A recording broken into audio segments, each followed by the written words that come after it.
Hi, my name is Ruvira Surya. I'm the game director for God of War Chains of Olympus, and I'm going to show you a little bit of our game. This level is called Battle of Attica.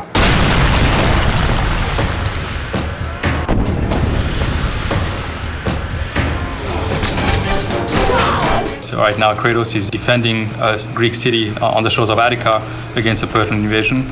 You can see all the boats in the background. This was one of the first places where we really wanted to see whether we could do a vista. We knew with the PSP that it was going to be hard to get the kind of stuff you get out of a PS2, but we pushed as much as we could, and it definitely shows, I think, on this.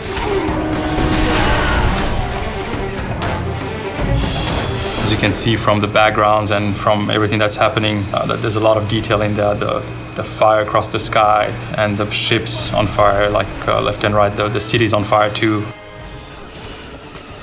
This is actually the first enemy we encounter in the game, Persian soldier. It's a basic enemy that has some really a very cool tail and a very cool move actually for his attack, and usually easy to fight. It's want to get the player involved in this thing very fast, be able to plow through some enemies, understand the combat moves. You of course get your full square combos that you've been accustomed to before.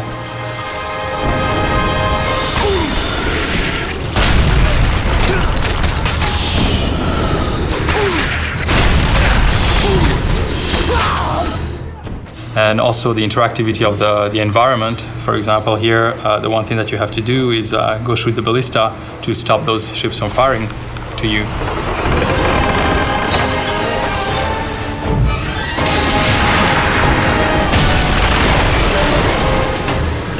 There's more fighting going on there. And for example, here we have AI against AI, which is something that one of our programmers really wanted to do, to have Greek soldiers fighting against your enemy at the same time as you are fighting. We've tried to really maximize that intense feel, for example, with the Cyclops coming through and trying to smash you.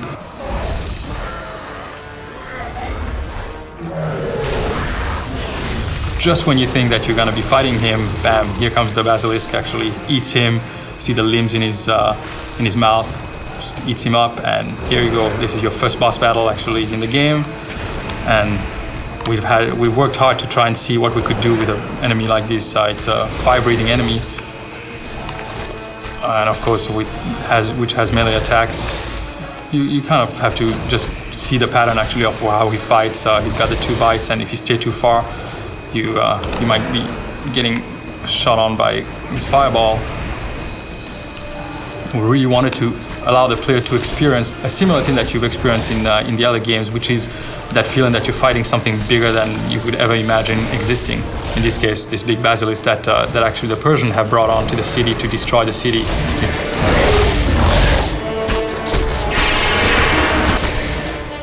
And here you go, slam him on the sides. We wanted to really get Kratos to move around this beast as much as possible and try to hurt him as much as possible. And the end of the CS move actually here ends in him hitting him with a big pillow that was left over by the Cyclops that walked in. And now that the Basilisk went away, you try to chase him in this scene and finally get on the beach that you saw actually when you're on the rooftops. And you see the blood trail right now of the Basilisk having fled. He's actually entering the city at this point, and it's going to become your mission to chase him and try to stop the destruction of this Greek city. As you can see, I mean, the level of detail for the environment was something that we really wanted to get. We wanted to give the player the same feel as in the other games, and no excuses made just because it was a PSP game. So like I showed you before, I mean, you get your triangle combos with the hop slam down,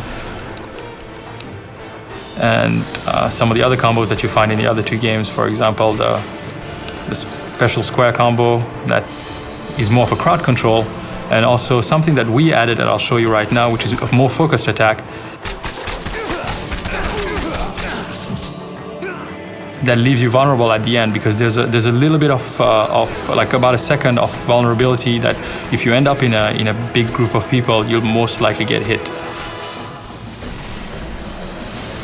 Diversity on the combat was a really big thing for us. I know that Corey actually and the guys at Santa Monica have done an amazing job with it. So we really wanted to make sure that we didn't lose that in our game.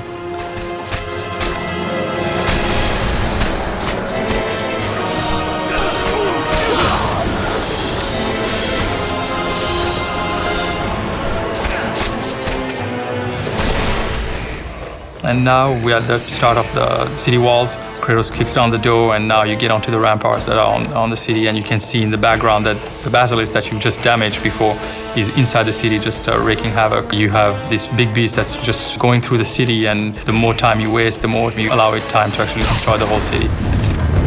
What evil have you wrought on this city, Persian? Further to that, of course, there's going to be a lot of NPC character interaction in the game. Here, for example, we have a temp cinematic of one of the first encounters. It's the Persian king, he's the leader of the invasion right now, and Kratos is here to meet him and challenge him and tell him to get out of his city, basically. Olympus has sent a message, and I am here to deliver it. The first magic that you're going to obtain also is going to be coming from the Persian king, it's the Ifrit. It's an area of effect magic that he carries and he's going to use against you. And after defeating him, you'll be able to use it against other people while you're going to carry it throughout the game. That's something that we kept true for the whole game, actually made sure that all of the magics that you were getting were attached to a character or to some material thing. Thanks for signing up for our special edition demo. I hope you enjoyed this sneak peek of God of War Chains of Olympus.